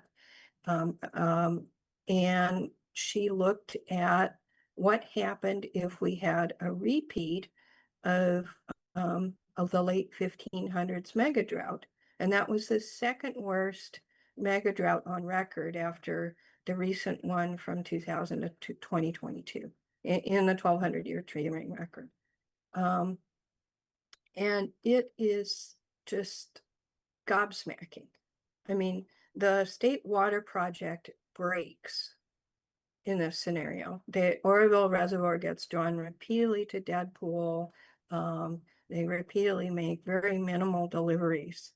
And this is the doomsday scenario that DWR has avoided modeling, and looking at it, I can see why. It shows that I think water agencies need to not rely so much on the State Water Project. DWR's 95th percentile analysis assumes that the worst you'll see is a 1.8% reduction in precipitation. I thought that seems wrong. And Gupta's analysis shows that that's due to assumptions made. So she not only assimilates that like the worst 30 years of this 60-year period in the 1500s, but she also simulates it with increased temperatures of I think it's 4C over over pre-industrial land warming due to climate change, which we could see by mid-century according to IPCC projections. So I'll send that to you, but I think that's actually the state of the art because it addresses all of the issues that CC-TAG brought up with calcium. Calcium just uses perturbation of the 20th century record. Yeah, and that's not sufficient. Yeah, Deirdre, if I can comment on those, I think we discussed in our presentation this idea of higher probability of those really long medieval type drought probabilities. But again, I think like Lisa said, this is, we look at these black swan scenarios and we need to kind of look at those in the context of the complete spectrum of uncertainties. And the arc storm scenario that was simulated demonstrated you might not be able to do very much, but the recovery capacity is what you should look at in those extreme droughts. The second point is tree ring data is good, but you're going to have this new climate regime because you're going to be in a regime that might not have been present in the past, whatever number of years. So does a weather generator, can it simulate this change in frequency of atmospheric rivers and this hydroclimate whiplash types? I would want to know what are the skills of those types of modeling. So I think eventually we have to, go towards a model that mimics what we know about how the climate is changing in the future based on the science to date. And there might be a lot of uncertainties, and we have discussed how to incorporate those. Anyway, just a comment, looking at this, I would like to look at that paper, if you can send it to us. Yeah, I will. It fills a major gap in analyses. And Jay Lund did do an analysis of what happens if we have a prolonged drier scenario. but it used the Calvin model and it didn't look at the water rights system. And so Calvin just transfers water to higher uses, and there's issues with that. Will the exchange contractors sell all their water to, Southern California? They might, but it might cost a lot. Thank you. Lisa has her hands up. Lisa. Yeah, I think I'm just actually going to build on what Deirdre just mentioned, that this is a perfect example of, you can't prevent a mega drought, but looking at what would happen if you did nothing, and how would people behave, could give you some insights on ways the system might be harmed from not having, say, backup water sources or something like that. So it's I think this is a great example of where the human behavioral component could add to our understanding of the risk.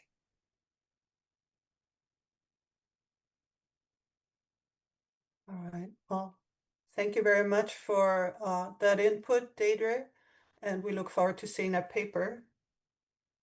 Are there any other comments, public comments this time? No additional public comments on this agenda item. All right. Are there any public comments for matters that are not on the agenda? There are none. All right. Okay, so we come to agenda item 8, which is preparation for upcoming Delta ISB meetings and items to follow up, and I'll let Edmund take it away. In terms of items for follow-up, today Dr. Goodwin and Dr. Michalak made new declarations. We'll go ahead and update, we as in the staff will go ahead and update our disclosure page with that information.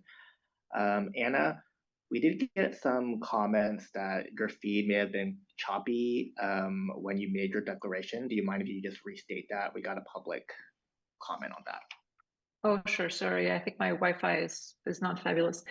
My declaration was that I have a new appointment as a faculty associate at Caltech University, which is just an appointment that I got to support ongoing collaborations that I have with colleagues at Caltech at the JPL.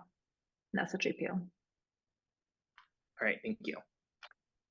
In terms of follow-up items, I will provide them in the context of our next Delta ISB meeting. It is on December 5th, but before that, the day before, will be the Delta Invasive Species Symposium. Delta ISB members are encouraged to attend that symposium and brainstorm any follow-up direction for the Delta ISB's 2021 non-native species review. The Delta ISB meeting will be on the 5th. It will be a planning retreat to plan for future reviews and also our 2026 calendar year. It's going to be in the Rye Hotel in Walnut Grove. Some of the discussion items for this meeting is to discuss public comments received on the Subsidence review. Both your individual comments and the public comments are due on December 1st, so please submit those in to staff. The other agenda item that we have is the Delta Science Plan review.